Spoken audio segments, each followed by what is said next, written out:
بسم الله الرحمن الرحيم. اللهم صل وسلم وبارك على سيدنا محمد. ازيكم حبايبنا؟ يا رب تكونوا بخير، كل عام وانتم بخير. النهارده اول يوم في رمضان، كل سنه وانتم طيبين جميعا. تعالوا شوفوا عملنا ايه اكل الاول يوم.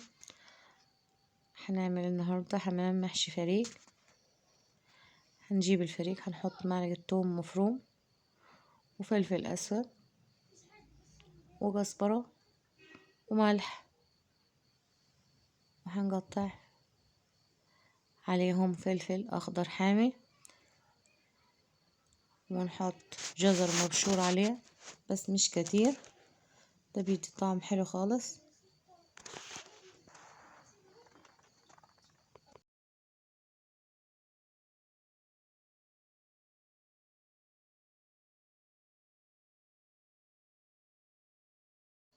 انا حاطه الميه في الحله تغلي، وهنزل بالحمام فيها، وهنبتدي نحشي الحمام.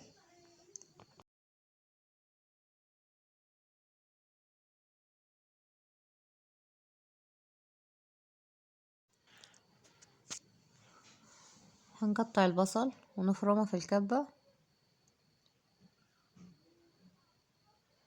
دي كبة يدوية. مجرد ما تضغطي عليها بيدك هيتفرم البصل.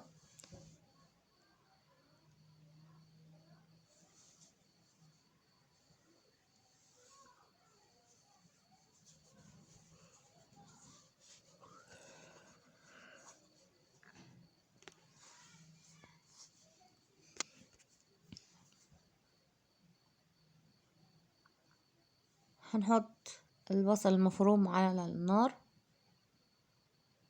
وهنحط معلقة توم مفروم اول ما يدبل البصل.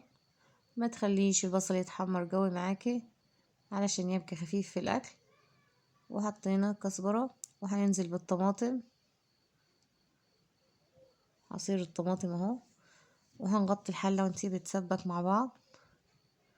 وتعالوا نعمل الكنافة بتاعتنا. ده الزبيب اللي احنا عملناه مع بعض. انا كنت حاطاه في كيس في التلاجة.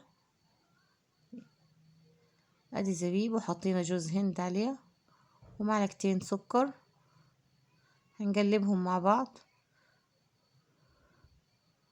هنفضل الكنافة في الطبق ونبتدي نلف.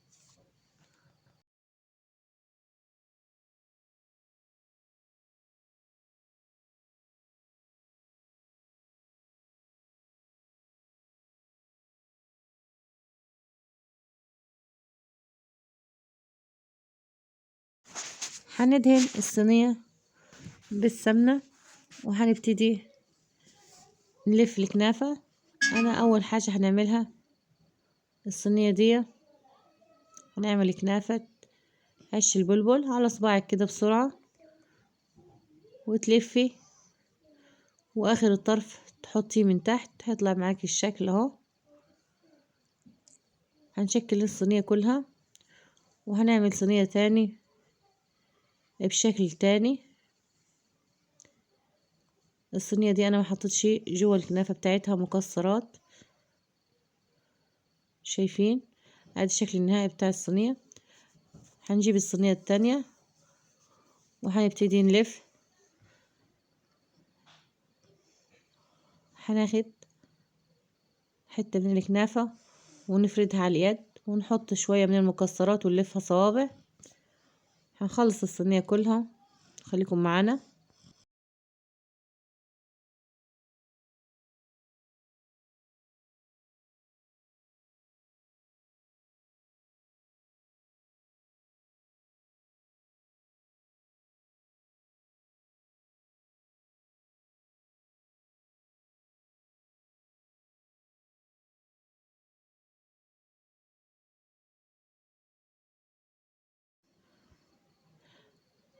خلصنا الصينية التانية.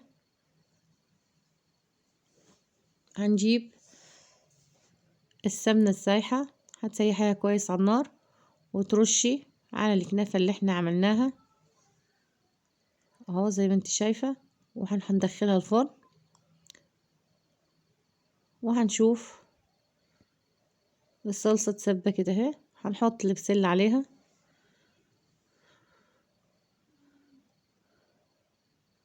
حطينا جزر المكعبات ده كان في الفريزر، بس البسلة دي طازة. هنزود شوربة وهتبليها كويس. هنغطيها وتستوي على نار هادية. هنبتدي نعمل الرز كمان عشان المغرب خلاص. جبنا الحلة وحطينا فيها الزيت والسمنة، وهنشوح الشعرية وهنحط الرز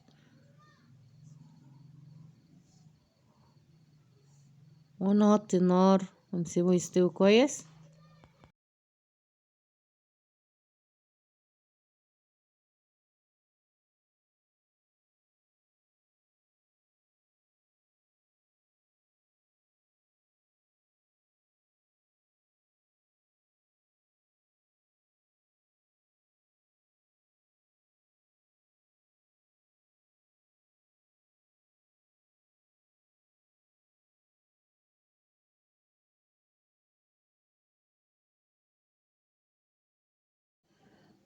وهنحط الملوخية تستوي، وهنعمل العصير. اول حاجة هنعمل عصير الليمون، وده مكعب ليمون من اللي عصرناه في علبة المكعبات وفرزناه في الفريزر، هنعمل بيه عصير. خلصنا عصير الليمون هنعمل عصير الكشك بتاعنا اللي هو غلة القمح بس مطحونة، يعني الغلاية مثلا مكسورة على 3 مرات، وده فيها رايب، وحطيناهم في كيس الفريزر ونطلع منهم لما نعوزه. ادي ضربناه بشوية من السكر وعملناه. هنعمل عصير المانجا ونحضر الاكل. خليكم معنا وشوفوا.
يا رب يكون يومنا النهاردة عجبكم.